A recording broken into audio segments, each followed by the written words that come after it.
Shri Gayatri tours and travels Char Dham యాత్ర complete travel plan. ప్రపంచాన్ని tension పెట్టిన ఇరాన్ యుద్ధంలో చర్చంతా హర్ముజ్ చుట్టి తిరిగింది. ఎవరు ఎక్కడ ఏం మాట్లాడినా హర్ముజ్ జలసంధి గురించే ఉంటుంది. హర్ముజ్పై పట్టు కోసం జరిగిన ఈ యుద్ధంలో ఎవరు ఓడారు గెలిచారు అనేది పక్కన పెడితే హర్ముజ్ ఇండియాకు ఎందుకు కీలకం, అక్కడి నుంచి ఇండియాకు ఎంత దూరం అనే చర్చ జనాల్లో మొదలైంది. ప్రస్తుతం ప్రతి ఒక్కరి చూపు స్టేట్ ఆఫ్ హర్ముజ్ వైపే చూస్తోంది. ఎందుకంటే ఇరాన్, ఇజ్రాయెల్, అమెరికా యుద్ధం కారణంగా ప్రపంచ దేశాల మధ్య రాకపోకలకు కీలకంగా ఉన్న హర్ముజ్ జలసంధి మూతబడింది.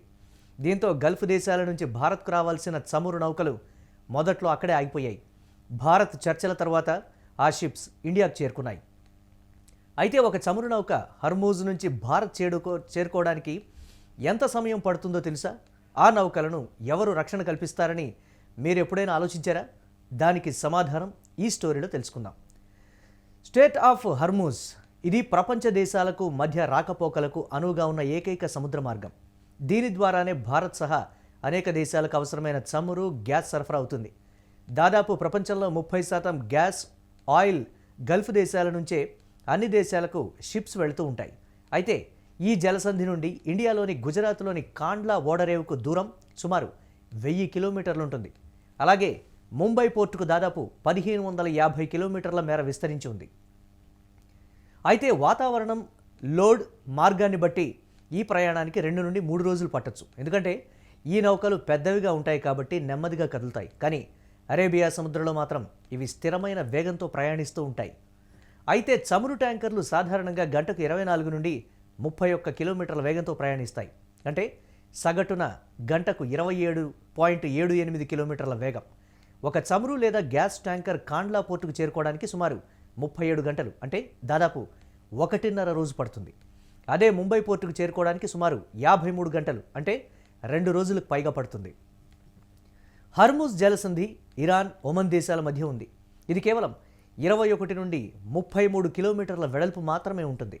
అయితే అంతర్జాతీయ చట్టాల ప్రకారం నౌకల రాకపోకలు సాగుతున్నప్పటికీ స్థానికంగా ఆచరణలో ఉత్తర భాగాన్ని ఇరాన్, దక్షిణ భాగాన్ని ఒమన్ పర్యవేక్షిస్తాయి. ఈ జలసంధి గుండా వెళ్లే నౌకల భద్రతను ఇరాన్, ఒమన్తో పాటు అమెరికాకు చెందిన 5th ఫ్లీట్ కూడా పర్యవేక్షిస్తోంది. సాధారణ రోజుల్లో రోజుకు 80 నుంచి 130 నౌకలు ఈ మార్గం గుండా వెళ్తూ ఉంటాయి. అయితే ఏవైనా ఉద్రిక్తతలు తలెత్తినప్పుడు ఇరాన్ ఈ మార్గాన్ని తన అధీనంలో ఉంచుకోవచ్చు. ఇలా అధీనంలోకి తీసుకోవడమే అమెరికాకు నచ్చలేదు. కాదు ట్రంప్కు నచ్చడం లేదు. అన్నీ తన కంట్రోల్లో ఉండాలని, తమతో బిజినెస్ చేయాలనే కోరికతో ట్రంప్ ఈ యుద్ధాన్ని మొదలుపెట్టారనుకోండి, అది వేరే విషయం. హర్ముజ్ జలసంధి భారత ఇంధన భద్రతకు అత్యంత కీలక మార్గం.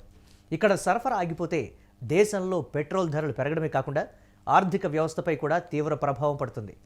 ఒకవేళ పరిస్థితి విషమిస్తే చాబర్హార్ పోర్టు వంటి ప్రత్యామ్నాయ మార్గాలను భారత్ ఉపయోగించుకునే అవకాశం ఉంది. ప్రస్తుతానికి ఇండియన్ నేవీ ఈ మార్గం గుండా రాకపోకలు సాగించే మన నౌకలకు రక్షణ కవచంగా పనిచేస్తోంది. ప్రపంచానికి ఆయువు పట్టుగా హర్ముజ్ జలసంధి ఉంది. ఇరాన్ యుద్ధంలో మారుమ్రోగింది హర్ముజ్ పేరు. హర్ముజ్ నుంచి గుజరాత్లోని కాండ్లా ఓడరేవుకు 1000 కిలోమీటర్ల దూరం, అలాగే ముంబై పోర్టుకు 1550 కిలోమీటర్ల దూరం అయితే ఉంది.